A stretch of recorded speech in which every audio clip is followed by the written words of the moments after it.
सर्वप्रथम आज इस पावन धरती पे जिसे हम दारू के नाम से जानते हैं, इस पावन धरती को मैं इज्जत आदर और सम्मान के साथ प्रणाम करते हुए अपना कुछ वक्तव्य आप सबके सामने प्रस्तुत करना चाहता हूं।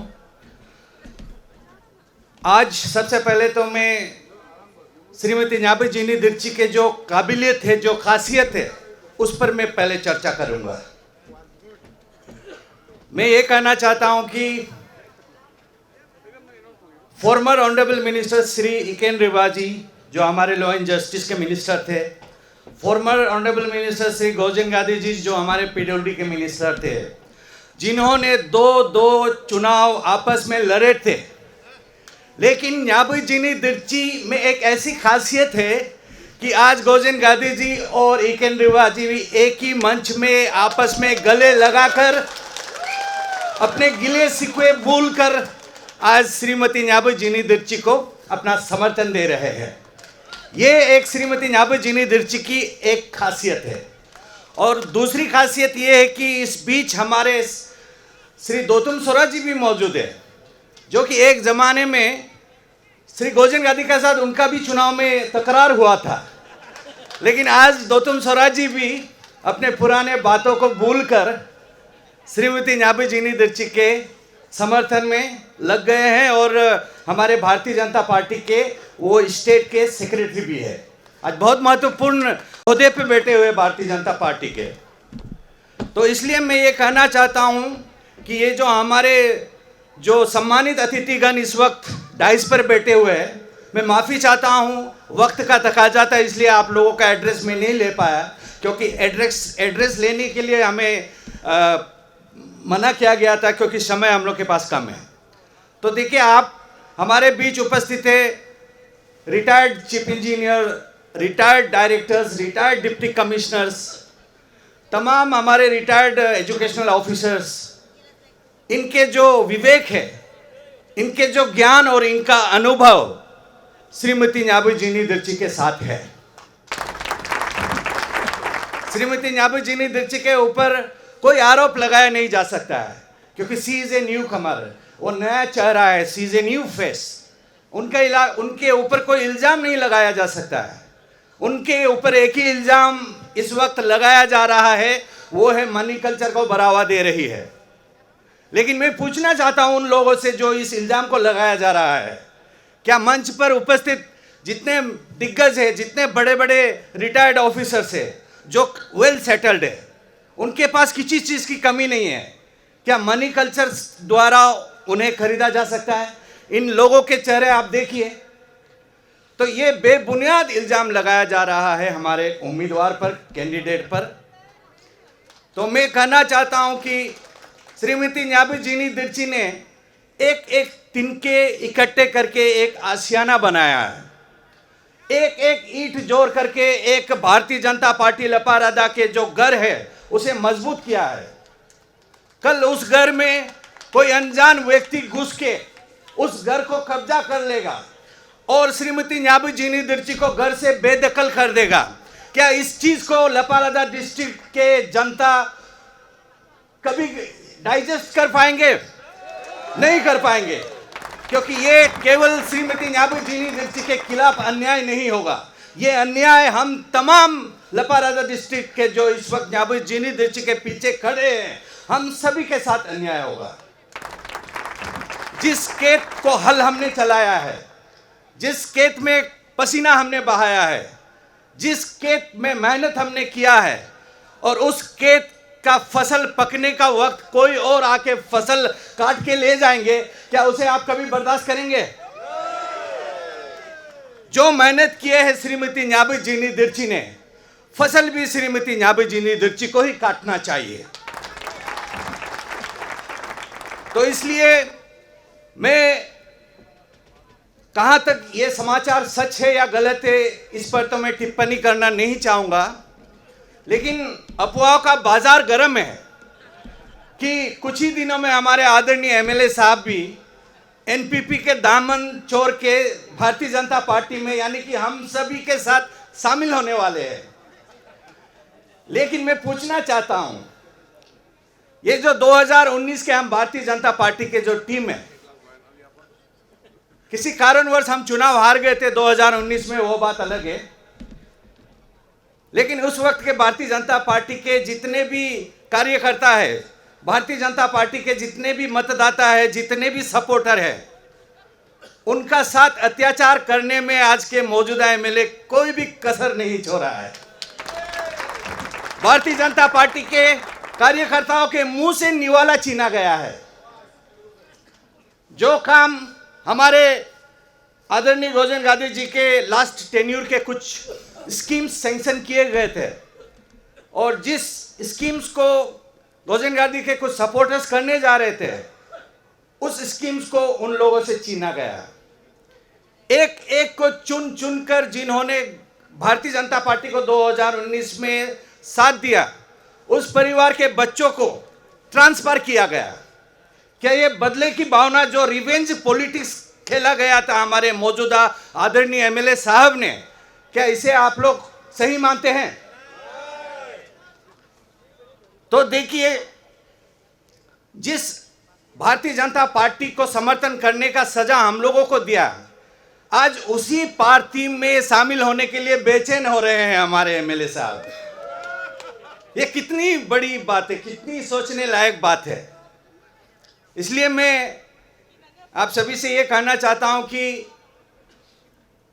अगर भारतीय जनता पार्टी में कल कोई शामिल भी हो जाते हैं, लेकिन जो मेहनत श्रीमती न्याबी जीनी दीक्षी ने आज तक किए हैं और जो पसीना उन्होंने बहाया है, वो पसीना जो है, वो मेहनत जो है, बेकार कभी नहीं जाएगा। लहरों से डरकर नौका पार नहीं होती, लहरों से डरकर नौका पार नहीं होती, और कोशिश करने वालों की कभी हार नहीं होती। नन्ही चींटी जब दाना लेकर चलते हैं, चढ़ती दीवारों पर 100 बार फिसलती है। मन का विश्वास रगों में सांस रहता है, गिरकर चढ़ना, चढ़कर गिरना नाह करता है। आखिर उसकी मेहनत बेकार नहीं होती, और कोशिश करने वालों की कभी हार नहीं होती। हम चाहते हैं कि श्रीमती न्याबी जीनी दीक्षी आखिरी लम्हे तक अपना कोशिश जारी रखना चाहिए। जब श्रीमती न्याबी जीनी दीक्षी की कोशिश जारी रहेंगे, तब हमारे तोकोबाद साहब जो प्रभारी है हमारे लपारादा डिस्ट्रिक्ट के, पिछले 6 महीने से पूरे गतिविधियों को खुद अपने आंखों से देख रहे हैं कि किस तरह से लपारादा में भारतीय जनता पार्टी श्रीमती न्याबी जीनी दीक्षी के नेतृत्व में आगे बढ़ रहे हैं। वो तोकोबाद साहब खुद देख रहे हैं। सोशल मीडिया हर कार्यक्रम को कवरेज कर रहे हैं। आज हमारे बीच हजारों की संख्या में लोग हैं, लेकिन सोशल मीडिया के माध्यम से लाखों तक ये जो समाचार है, ये जो कार्यक्रम है, वो लाखों लोगों तक पहुंचने वाले हैं। तो हमारे तोकोबाद साहब, जो हमारे आदरणीय अरुणाचल प्रदेश के जो भारतीय जनता पार्टी संगठन के नेता है श्री अनंत नारायण मिश्रा जी, और हमारे अरुणाचल प्रदेश भारतीय जनता पार्टी के जो अध्यक्ष है आदरणीय श्री विरम बागे जी, आदरणीय श्री नेलोंग माझी जी, और हमारे अरुणाचल के सरकार के कमान जिसके हाथ में है, और हमारे young and energetic chief minister Shri Pema Khandu ji और डिप्टी सीएम चोनामेन जी, इन तमाम दिग्गजों तक आज की इस परिवर्तन का, आज की इस कार्यक्रम का बारे में जानकारी देना, ये तोकोबाद सर, ये आपकी जिम्मेदारी है। और हम जो है, क्योंकि वक्त का तकाजा है, इसलिए हम ज़्यादा समय आप लोग के नहीं लेना चाहता हूँ। बस कुछ बातें आज के इस पावन धरती पे, जिस धरती पर हमारे स्वतंत्रता सेनानी मौजी रिबाजी, हमारे स्वतंत्रता सेनानी मौजी रिबाज जी से भारत सरकार ने ताम्रपत्र जैसे प्रतिष्ठित पुरस्कार से नवाजा गया। हमारे फ्रीडम फाइटर श्री रिमो रिबाजी के, और हमारे अरुणाचल प्रदेश के जो तत्कालीन हम सभी के चहीते मुख्यमंत्री तोमो रिबाजी के, और हमारे अरुणाचल के एडमिनिस्ट्रेटिव ऑफिसर में आईएएस की रैंक हासिल करने वाले श्री जिकम रिबाजी के इस पावन धरती पर मैं अपने आप को सौभाग्य महसूस कर रहा हूं कि आज इतने महत्वपूर्ण मौके पे मैं आज यहाँ पे आप सभी के साथ उपस्थित है। देखिए, इस बार श्रीमती न्याबू जिनी दिर्ची आपके दारे सर्कल के परिवार के एक सदस्य है, एक महिला है, जबकि हमारे 29 बसार असेंबली कॉन्स्टिट्यूंसी पर 4 सर्कल है। चारों सर्कल के लोगों ने इस बार ये निर्णय लिया है सर्वसम्मति से कि इस बार मौका जो है दारे सर्कल को दिया जा रहा है।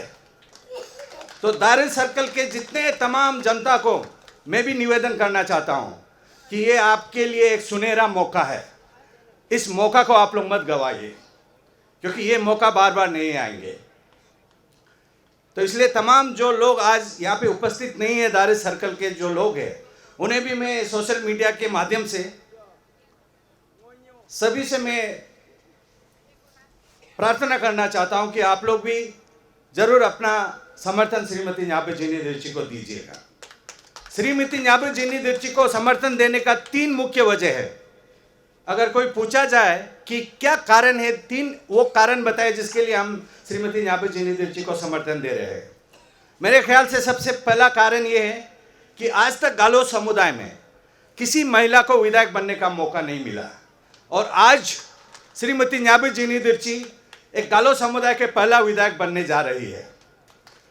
और दूसरा वजह यह है कि जिस तरह से भारतीय जो जनता पार्टी के संगठन को श्रीमती न्याबू जिनी दिर्ची ने मजबूत किया, फर्श से अर्श तक उठाया, पहुंचाया, तो उनके इस मेहनत को मद्देनजर में रखते हुए उनको इनाम मिलना, उनको पुरस्कार मिलना, ये बिल्कुल वाजिब है, बहुत ज़रूरी है।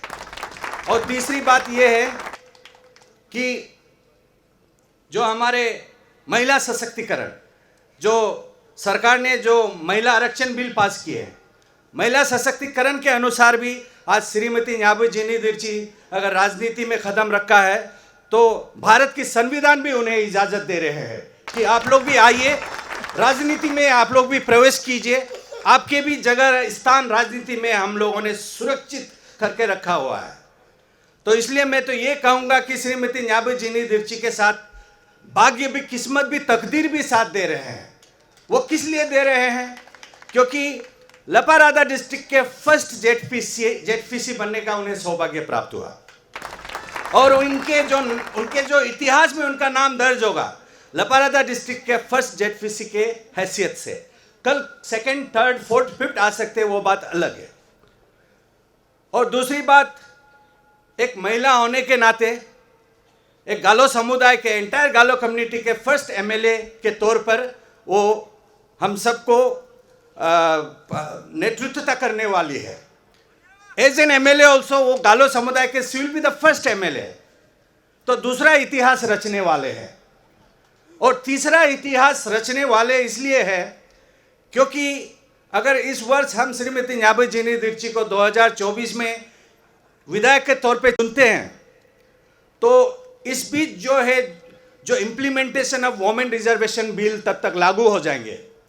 तो हो सकता है 1-2 साल के अंदर श्रीमती न्याबू जिनी दिर्ची को हम विधायक के तौर पे नहीं बल्कि मंत्री के तौर पे भी देखा जा सकता है। तो इस हिसाब से मैं कह रहा हूं कि श्रीमती न्याबू जिनी दिर्ची का भविष्य उज्जवल है और हम सब उनके साथ हैं।